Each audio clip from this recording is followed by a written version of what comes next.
안녕. 오늘은 이걸 준비했습니다, 여러분. 제가 제일 좋아하는 약간 한국의 비오트? 그런 느낌이에요. 제가 또 감기에 걸렸어요. 정말 이번 겨울에만 지금 감기에 3번째 걸리는 거거든요. 그래서 지금 목소리가 약간 좀 코맹맹이 소리가 나지만 오늘은 아직 엄청 늦은 저녁은 아닌데요. 몇 시지? 3시? 좀 넘었는데 날씨가 굉장히 꾸릿꾸릿해요, 오늘. 안에 약간 초코 과자 같은 거랑 아몬드 같은 게 들어있어요. 그래서 섞어서 먹는데 이게 그냥 일반 요구르트가 아니라 그릭 요구르트라고 해서 그리스식 요구르트인데 여튼 되게 맛있습니다. 오늘 주제는요, 제가 생각했던 그런 주제들이 좀 많기는 한데 그래도 그 중에서 좀 최근에 들었던 이야기가 있어서 좀 굉장히 따끈따끈한 이야기거든요. 그 주제를 가지고 얘기하면은 굉장히 재밌을 것 같아서 오늘은 그 주제를 한번 얘기를 해보려고요. 오늘의 썰빗의 주제는 독일의 성교육, 성문화에 대한 이야기를 좀 잠깐 해볼까 해요. 제가 최근에 진짜 듣고 너무 충격을 받았거든요. 그리고 좀 몇몇 친구들과도 이렇게 얘기를 좀 나눠봤었는데요. 여러분도 조금 아실지 모르겠지만 나라마다의 약간의 그런 이미지라는 것들이 있잖아요. 근데 독일 같은 경우에는 유럽의 약간 일본과 같은 그런 나라라고 할 수 있어요.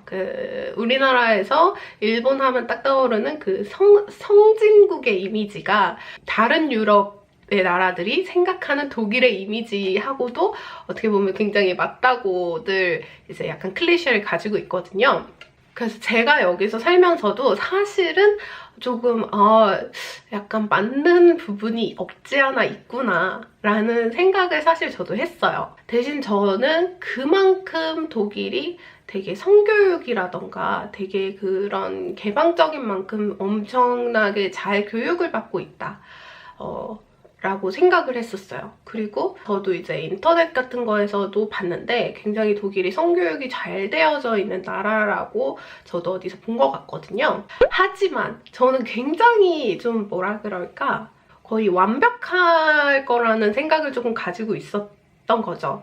그래서 좀 이제 놀랐는데, 제 친구 중에 이란에서 온 친구가 있는데 그 친구가 직업이 약사예요. 그래서 약국에서 잠시 일을 하고 있거든요. 그러니까 뭐라 그래야지? 프락티쿰 같은 것처럼 약간 실습 같은 거죠. 이제 교생 실습 나가듯이 약사도 이제 약국에서 실습을 하나 봐요. 최근에 그 실습이 끝나기는 했는데 그 친구네 집에 제가 초대를 받아가지고 이런저런 막 얘기를 했거든요. 근데 그러다가 그 친구가 이제 약국에서 있으면 일주일에 보통 3번 정도 이제 사람들이 와서 사가는 물건이 있대요. 그게 뭐냐면 바로 성병 테스트기. 성병을 이제 그런 뭐라 그러죠? 임신 테스트기처럼 성병도 테스트를 할 수 있다고 하더라고요.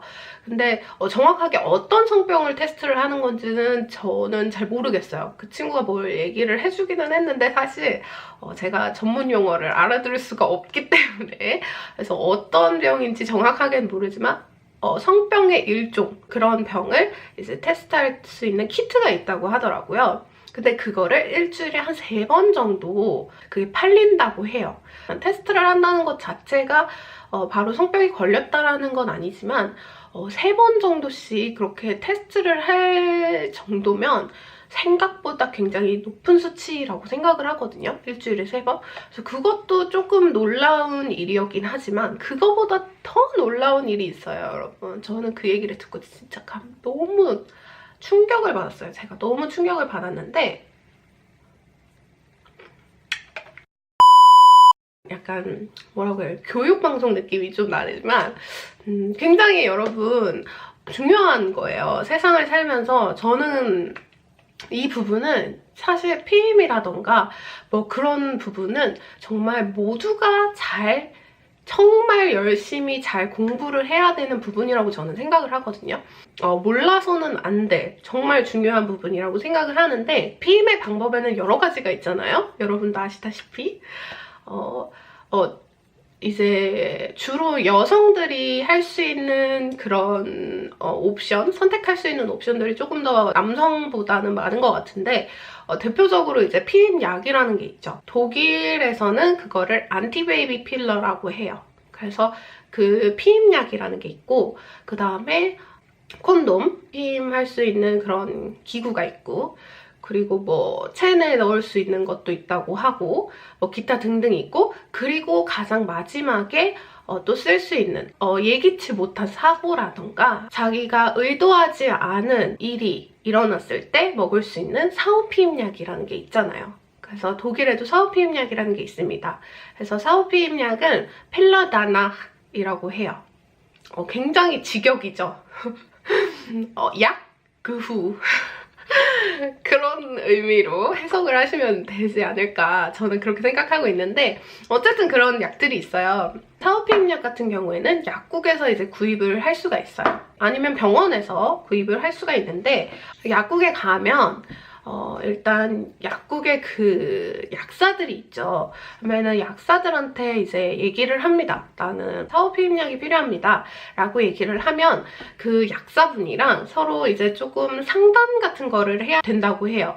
그래서 그분이 이제 물어보죠. 뭐 언제 그런 일이 일어났나요? 왜냐면 사후피임약도 이제 그 시간이 있는 거 아시죠, 여러분? 최대 3일까지로 저는 알고 있어요. 정말 일어나고 나서 바로 먹었을 때가 가장 확실한 방법이고 그 다음에 하루가 지나면 거기에서 조금 더 퍼센테이지가 떨어지고 그리고 하루가 더 지나면 거기에서 조금 더 확실하게 이제 피임이 될 수 있는 퍼센테이지가 떨어지는 걸로 저는 알고 있는데 그 사후피임약 같은 경우에는 굉장히 독하대요. 그래서 보통 여성 호르몬의 배의 그런 호르몬을 가지고 있는 약이기 때문에 굉장히 이제 부작용이 생길 수도 있고 그리고 되게 몸에 조금 안 좋다고 하더라고요.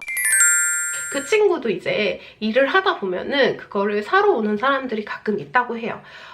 저는 그거를 사는 거에 대해서 뭐 나쁘다고 생각하는 거는 전혀 아니에요. 왜냐면 독일 친구들이랑 요거에 대해서도 서로 얘기를 해본 적이 있었는데 굉장히 독일에서는 굉장히 이런 주제를 가지고 정말 이제 술을 먹으면서도 얘기를 하고요. 굉장히 되게 약간 일반적으로 서로 같이 얘기를 많이 하는 편인 것 같은데 저번에 한번 이제 친구들이랑 이거에 대해서 얘기를 하다가 제가 사후피임약은 근데 굉장히 부작용이 세다고 하더라. 굉장히 몸에 안 좋다고 하더라. 라고 얘기를 했어요, 제가. 그랬더니 어떤 친구가 되게 뭐라 그래야 될까요? 임팩트 있는 한마디를 남겼는데요. 뭐냐면 자기가 자신이 원하지 않는 아이가 생기는 건 더 큰 부작용이야. 라고 얘기를 하더라고요. 되게 임팩트가 있었어요. 그래, 맞는 말이다. 물론 아기가 생기는 거는 굉장히 축복받아야 할 일이지만 자기가 원치 않고 자기가 준비되어 있지 않은 상태에서 하나의 생명을 가진다는 거는 조금 무모하고 어떻게 보면은 좀 안타까울 수 있는 일이라고 생각해요, 저는. 자기가 준비가 되어 있지 않기 때문에 서로가 힘들어질 수 있잖아요. 그래서 참 그 친구의 말이 굉장히 와닿았는데 뭐 어쨌든 충격적이었던 거는 12살이 그 약을 사러 온다고 하더라고요. 12살. 12살. 12살이면 한국 나이로는 대략 13살 정도가 되겠네요. 13살이면 초등학생 아닌가요? 그렇네요. 초등학교 6학년입니다, 여러분. 초등학교 6학년이 약국에 와서 사후피임약을 사가요. 저는 굉장히 충격을 받았어요. 초등학교 6학년이. 그래서 그 친구도 굉장히 충격을 받았다고 하더라고요. 어쨌든 그 친구가 와서 이제 그 상담사랑 같이 이야기를 했다고 해요. 언제 일어난 일이냐라고 물어봤을 때 그 친구는 이렇게 대답을 했다고 해요. 내가 주말에 친구들이랑 술을 마셨는데 여러분 13살입니다. 지금 이야기하고 있는 건 13살 아이가 대답한 이야기예요. 내가 토요일인가? 그때 친구들이랑 술을 같이 마셨는데 그때 술이 너무 취해서 내가 한두 명하고 잔 것 같아. 근데 그러고 나서 일요일에 그 다음 날에 또 내가 술을 마시고 파티에 가서 술을 마시고 또 술이 취해서 한두 명하고 또 잔 것 같아 라고 얘기를 했답니다. 여러분, 자, 굉장히 놀라운 일이죠? 이틀 사이에 그러면 대략적으로 한 4~5명의 사람과 관계를 가진 거예요. 그 친구는. 그러고서는 이제 피임약을 사러 온 거죠. 그 이야기를 듣고 너무 충격을 받아서 이러고 한참을 듣고 있었어요, 여러분. 그 친구도 굉장히 이야기를 하면서 되게 어이없어 하면서 이야기를 했거든요. 이제 어떻게 보면은 저는 더 충격적이었던 게 그게 독일이어서라는 생각도 있어서 더 충격이었던 것 같아요. 왜냐면 제가 생각했던 독일의 이미지는 굉장히 성에 개방되지만 그만큼 엄청나게 교육을 잘 받는 나라라고 생각을 했거든요. 개방적이려면 그만큼 그거에 따르는 책임과 결과에 대한 그런 것도 굉장히 잘 알고 있어야 하잖아요. 그래서 저는 그렇게 생각을 하고 있었는데 예외도 있더라고요. 독일도 사람 사는 나라다 보니 예외인 경우도 있더라고요. 이제 요즘 세상에 굉장히 어린 친구들이 빠르게 성숙해지고 있다고는 하지만 제 머릿속에 있는 그 초등학교 6학년의 이미지는 너무 애기거든요. 진짜 너무 애기야. 진짜 나 초등학교 6학년 때 뭐 했지? 진짜 초등학교 6학년 때 흙으로 장난치면서 엄마 아빠 놀이나 하고 뭐 그랬던 때의 나이가 아닌가. 초등학교 6학년이면 그럴 나이는 지났겠구나.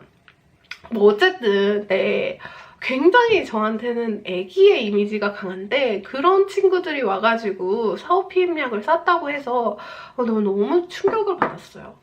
그리고 그 이야기 후에 또 그 친구가 이제 그리고 또 이런 일도 있었어 라면서 충격적인 이야기를 해줬는데요. 사후 피임약 말고 일반 피임약을 이제 구입을 해가는 사람들도 굉장히 많다고 해요. 저도 이제 여러 번 유튜브 같은 거에서 좀 지나가다가 이렇게 보면은 그런 좀 일반적으로 굉장히 잘못 알고 있는 상식 중에 하나가 피임약을 먹으면 아기를 못 가질 것이다. 피임약을 먹으면 엄청난 부작용이 있을 것이다. 이런 이야기들이 굉장히 좀 흔하게 가지고 있는 잘못된 상식이라고 하더라고요. 엄청나게 장기적으로 복용을 하지 않고 몇 번 정도 복용을 하는 거는 전혀 문제가 되지 않는다고 해요. 저도 제가 그런 전공자가 아니기 때문에 여러분 절대 저는 전문적인 지식이 없습니다. 그거에 대해서. 여러분도 찾아보세요, 한번. 여러분 굉장히 중요한 부분이니까 한 번씩 다 유튜브나 그런 곳에 굉장히 잘 나와 있기 때문에 한 번씩 찾아보시고요. 남성분들도 저는 정말 알아야 되는 상식이라고 생각해요. 여자만의 문제가 절대 아니에요. 여자 혼자 아기 가질 수 없잖아요. 서로 같이 책임이 있는 부분이기 때문에요. 당연히 서로가 알아야 되는 정말 일반 상식이라고 저는 생각을 해요. 어쨌든 피임약을 복용을 하는 경우가 굉장히 많다고 하는데요, 독일도. 근데 조금 저는 놀랐던 건 피임약을 한두 번 여행을 가기 위해서 잠시 이제 생리를 늦추기 위해서 아니면 호르몬의 밸런스를 맞추기 위해서 이런 식으로 이제 그렇게 잠깐의 의도로 사용하는 게 아니라 5년, 4년 이런 식으로 굉장히 장기로 복용하는 경우가 있다고 하더라고요. 그래서 저는 그것도 조금 놀랐어요. 그 친구도 이제 얘기를 해줬는데 인체에 굉장히 큰 부작용이 있지 않은 약이라고 하지만 그래도 약은 인위적으로 만들어진 그런 자연에서 오는 게 아니잖아요. 그렇기 때문에 그런 식으로 장기로 4, 5년을 복용을 한다면 굉장히 나중에는 분명히 몸에 무리가 올 거라고 저는 생각을 들거든요. 많은 사람들이 관심을 가지고 굉장히 잘 알고 있을 거라고 생각했던 독일에서조차 그렇게 굉장히 장기로 복용하는 사람이 많다고, 의외로 많다고 해서 그것도 굉장히 놀랐었어요. 그리고 그 중에 정말 저는 또 충격을 받은 거, 그렇게 장기로 복용을 하는 사람 중에는 자기가 그 약을 먹고 있기 때문에 모든 성병도 예방이 될 거라고 생각을 하는 사람이 있다고 하더라고요. 여러분, 이름 자체가 안티베이비 필러예요. 피임약. 말 그대로 아이가 생기는 것을 막아주는 약일 뿐입니다. 그게 모든 에이즈라던가 성관계에서 오는 그런 다양한 성병들을 막아주는 약이 아니란 말이에요. 근데 내가 그 피임약을 먹음으로써 아기도 안 생기고 성병도 안 걸리고 천하무적이 될 수 있다고 생각하는 사람들이 있다고 하더라고요. 저는 그 얘기를 듣고 너무 충격받았어요. 말투가 이상해지네요. 너무 충격을 받아서 굉장히 충격적인 이야기죠. 여러분 중에서는 절대 없으시길 바래요. 여러분, 제발 여러분, 일반 상식으로서 다시 한번 꼼꼼히 조금 공부를 해보는 시간을 제 영상을 통해서 다시 한번 곰곰이 생각을 해보는 시간을 가지는 게 어떤가라는 말씀을 드리고 싶네요. 자기가 피임약을 먹고 있다고 해서 콘돔을 사용하지 않고 관계를 가지는 건 여러분, 아기는 안 가질 수 있지만 다른 문제들이 있을 수 있다는 거, 어떻게 될지 모르잖아요, 여러분? 있으니까 있는데 굳이 안 쓸 필요는 없다고 생각을 해요. 노콘 노세, 아시죠? 네, 어쨌든 저는 제가 이번에 들은 이야기 중에 정말 가장 충격적인 이야기가 아니었나. 정말 또 알게 되는, 새로 알게 되는 독일 이야기였습니다.